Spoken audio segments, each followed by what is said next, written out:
I'm Cati O'Keefe with This Week in Sustainable Housing News. From energy costs to housing policy to new technology, here's what's shaping the market this week. Great news from the National Association of Realtors, which just released a report suggesting the housing market may be at the early stages of a true green shift. About 40% of MLS listings now include green data fields, making it easier for buyers to identify energy efficient and sustainable features. Nearly half of agents say their clients are asking about sustainability, while more than half of agents see energy efficiency as key selling point in home listings. A quarter of professionals report some level of training in green building and energy efficient systems.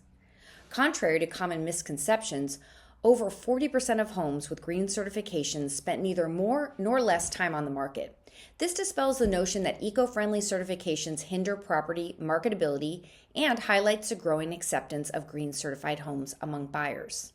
And the report says, in some cases, high-performance homes are commanding a price premium of 1 to 5%.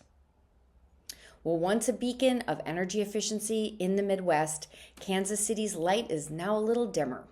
As reported by Mike Collignon in a recent Green Builder post, in early February, the Kansas City, Missouri City Council narrowly voted to walk back their own progressive energy code at the behest of local builders.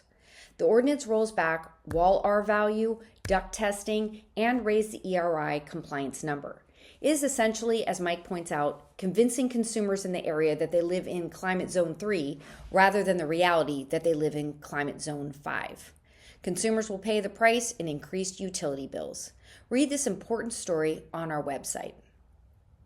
A new solar idea is gaining momentum in Illinois, and it could change who gets access to clean energy.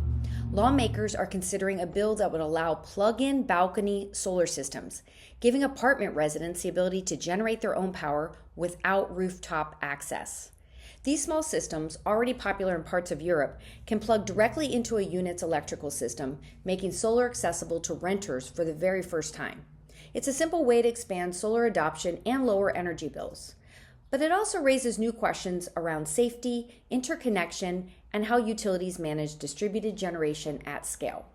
For example, what happens when thousands of renters start generating their own electricity outside of traditional utility systems? How do you regulate it, meter it, control it? For builders and developers, this could signal a shift in how energy is designed into multi-housing. U.S. home insurance premiums are expected to rise again in 2026, marking a fifth consecutive year of increases as insurers deal with mounting losses from extreme weather and rising rebuilding costs. Average annual premiums are projected to climb about 4% to roughly $3,057 this year, following a sharp 12% jump in 2025. Since 2021, premiums have surged 46%, about 3 times the rate of inflation, according to Insurify. Other analyses show similar trends. The Consumer Federation of America found premiums increased in 95% of U.S. zip codes between 2021 and 2024, adding an average of $648 per homeowner. A growing body of research links these increases to extreme weather. A U.S. Treasury analysis found that even without a major hurricane in 2025, insurers absorbed more than $42 billion in losses from severe storms like hail, tornadoes, and high winds for the third straight year, well above historical averages. The impacts are especially pronounced in the Midwest. Premiums rose more than 20% in several states last year, including Minnesota, Colorado, Nebraska, and Oklahoma. Florida remains the most expensive state with an average premiums nearing $8,500, more than double the national average. A new bipartisan bill in Congress aims to unlock geothermal energy, and it could have long-term implications for housing costs. The legislation, introduced by Senators John Hickenlooper and Steve Daines, would streamline permitting and expand access to geothermal development, helping bring more stable, always-on clean energy to the grid. As electrification increases demand on the grid, volatility in energy pricing is becoming a growing concern for both builders and homeowners. Geothermal offers consistent, baseload power that isn't subject to the same fluctuations as fossil fuels or weather-dependent renewables.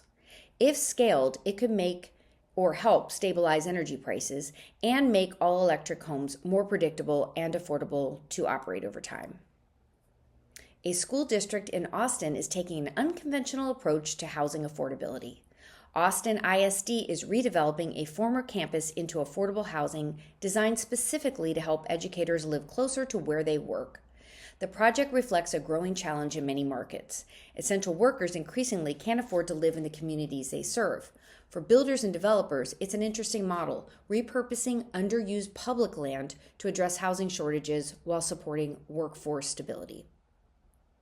If you haven't seen it already, check out this episode of the Impact series, where Mike Collignan sits down with water conservation expert Deirdre Irwin to talk about how water is becoming one of the most complex and misunderstood challenges in housing today.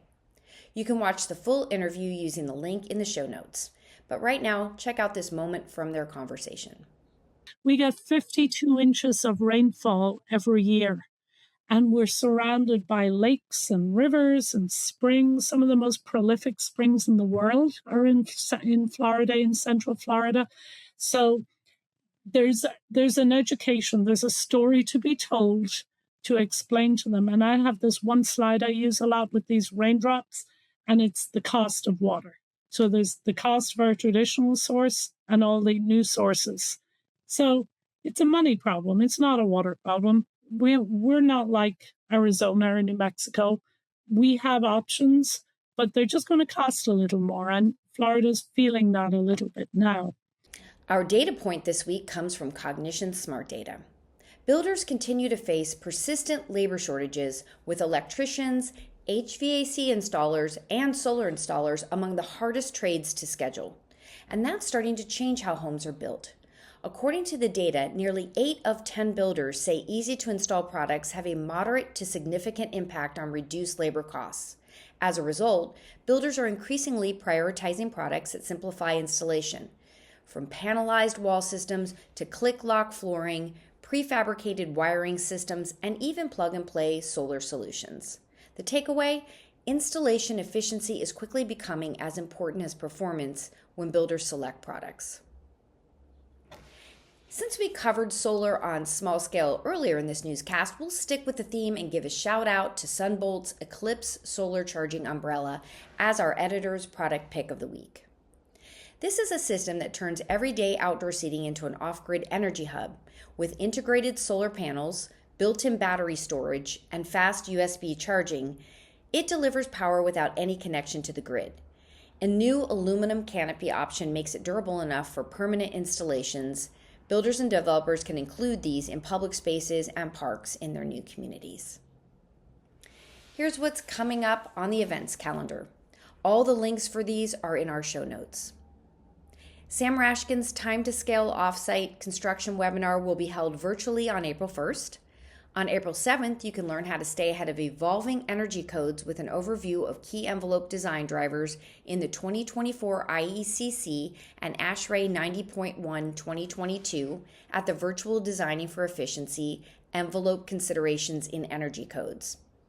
The National Home Performance Conference will be held April 13th through 16th in Columbus, Ohio. Dallas Build Expo 2026 will be held April 22nd and 23rd in Dallas. The California Green Building Conference will explore decarbonization strategies and climate-resilient communities on May 27th and 28th at the University of California, Berkeley, and early bird rates and very shortly for Trellis Impact 2026, which will be held June 23rd through 25th in San Francisco.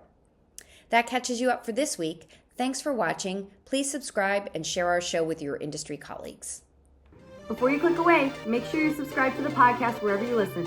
And don't miss the daily coverage on sustainability, housing, and what's next for home building at greenbuildermedia.com. Stay informed, stay ahead.